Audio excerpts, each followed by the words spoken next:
জুলাই গণ অভ্যুত্থানের প্রেক্ষাপটে প্রতিষ্ঠিত তরুণদের রাজনৈতিক দল জাতীয় নাগরিক পার্টি এনসিপিতে বিভাজনের সুর স্পষ্ট হয়ে উঠেছে। জামায়াতে ইসলামের সঙ্গে নির্বাচনী জোট গঠন ইস্যুতে দলের ভেতরে মতবিরোধ চরম আকার ধারণ করেছে। বিশেষ করে দলটির নারী নেত্রীদের মধ্যে দেখা দিয়েছে ব্যাপক প্রতিক্রিয়া। তাদের কয়েকজন এরই মধ্যে প্রকাশ্যে বিদ্রোহ ঘোষণা করেছেন।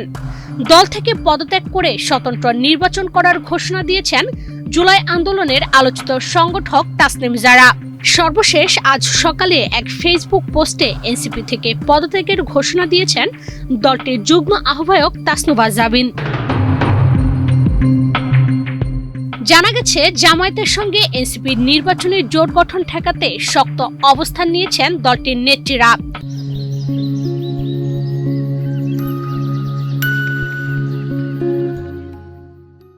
গত 25 ডিসেম্বর বৃহস্পতিবার আহ্বায়ক নাহিদ ইসলামের বাসায় বৈঠকে নারী নেত্রীরা স্পষ্ট জানিয়ে দেন, জামায়াতের সঙ্গে জোট হলে তারা সম্মিলিতভাবে দল ত্যাগ করবেন।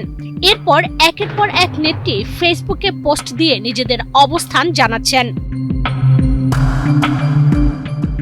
জামায়াতের সঙ্গে জোট গঠনের প্রতিক্রিয়া জানিয়ে এনসিপির জ্যেষ্ঠ যুগ্ম আহ্বায়ক সামান্তা শারমিন নিজের ভেরিফাইড ফেসবুক পেজে লিখেছেন, বাংলাদেশ জামায়াতে ইসলামী নির্ভরযোগ্য মিত্র না। তার রাজনৈতিক অবস্থান বা দর্শন সহ কোনো সহযোগিতা বা সমঝোতায় যাওয়া এনসিপিকে কঠিন মূল্য চুকতে হবে বলে আমি মনে করি। তিনি বলেন, সম্প্রতি রাজনৈতিক জোট প্রসঙ্গে জামায়াতে ইসলামীর দায়িত্বশীল নেতারা মন্তব্য করেছিলেন, জামায়াতের জুলাইয়ের স্পিরিট বাংলাদেশ নিয়ে পরিকল্পনায় একমত হলে জামায়াতের সঙ্গে জোট করতে আসতে পারে যে কোনো দল। সামান্তা শারমিন আরো বলেন, জাতীয় নাগরিক পার্টির এতদিনের অবস্থান অনুযায়ী তার মূলনীতি রাষ্ট্রকল্প জামায়াত থেকে সম্পূর্ণ আলাদা। বিচার, সংস্কার ও গণপরিষদ নির্বাচন তথা সেকেন্ড রিপাবলিককে কেন্দ্র করে গড়ে ওঠা দল এনসিপি। ফলে এই তিনটি বিষয়ে অভিন্ন অবস্থান যে কোনো রাজনৈতিক মিত্রতার পূর্বশর্ত। এনসিপির সিনিয়র যুগ্ম আহ্বায়ক আরো বলেন, আমার বর্তমান অবস্থান পার্টির গত 1.5 বছরের অবস্থানের সাথে সাংসর্যপূর্ণ। নিম্নকক্ষে পিয়ার আওয়াজ তুলে সংস্কারকে ব্যাহত করায় লিপ্ত হয়েছিল জামায়াত। ফলত এনসিপির আহ্বায়ক বলেছিলেন, যারা সংস্কারের পক্ষে নয় তাদের সঙ্গে জোটও সম্ভব নয়। তাই জুলাই পদযাত্রার পর 300 আসনে একক প্রার্থী দেওয়ার ঘোষণা দেওয়া হয় আহ্বায়ক সহ একাধিক বরাতে এবং স্বতন্ত্রভাবে নির্বাচন করবে এনসিপি। এই মর্মে সারা দেশ থেকে প্রার্থীদের আহ্বান করা হয়।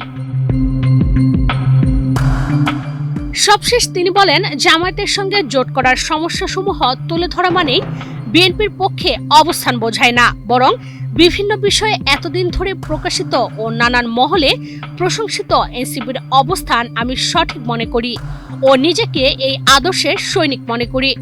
বিএনপি জামায়াতের যে কোনো টির সঙ্গেও জোট এনসিপির সাংগঠনিক ও রাজনৈতিক পলিসি থেকে সরে গিয়ে তৈরি হচ্ছে। এনসিপির আরেক নেত্রী ডাক্তার মাহমুদা মিতু গতকাল এক পোস্টে লিখেছেন, চাটুকারিতা ও দালালি যেভাবে মাথাচাড়া দিয়ে উঠেছে তাতে স্পষ্ট, সচেতন না হলে দমনপীড়নের দিন আবার ফিরে আসবেই। জুলাই আন্দোলনের অন্যতম নারী নেত্রী নুসরাত তাবাসসুম ফেসবুক পোস্টে লিখেছেন, নীতির চাইতে রাজনীতি বড় না, কমিটমেন্ট ইজ কমিটমেন্ট। অন্যদিকে গতকাল রাতের এক পোস্টে সামান্তা লিখেছেন, অসহায় এক মোমেন্টাম পার করছি, এ কেমন দোলাচল, তীরে এসে তরি ডোবালে এদেশের কি হবে।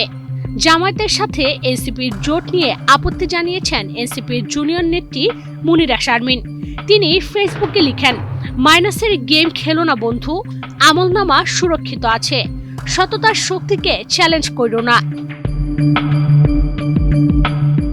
আজ সকালে দেওয়া ফেসবুক পোস্টে তাসনুভা জাবিন লিখেছেন, এটা আদর্শের চেয়েও অনেক বড়, সেটা হলো বিশ্বাস।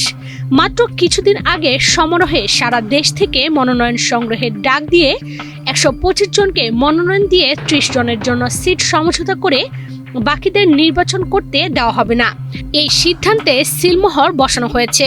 বিষয়টা ঠেলতে ঠেলতে একদম শেষ অবধি এনেছে, যাতে কেউ স্বতন্ত্র নির্বাচনও করতে না পারে।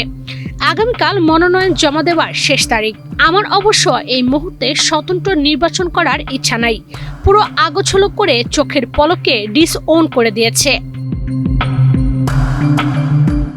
এদিকে জামায়াতের সঙ্গে জোট গঠনে আপত্তি জানিয়ে এনসিপির আহ্বায়ক নাহিদ ইসলামকে চিঠি লিখেছেন দলটির ৩০ জন নেতা।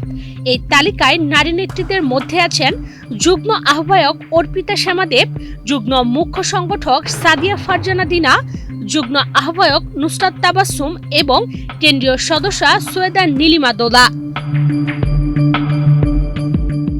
ইশরাত চৈতি, বাংলাদেশ প্রতিদিন।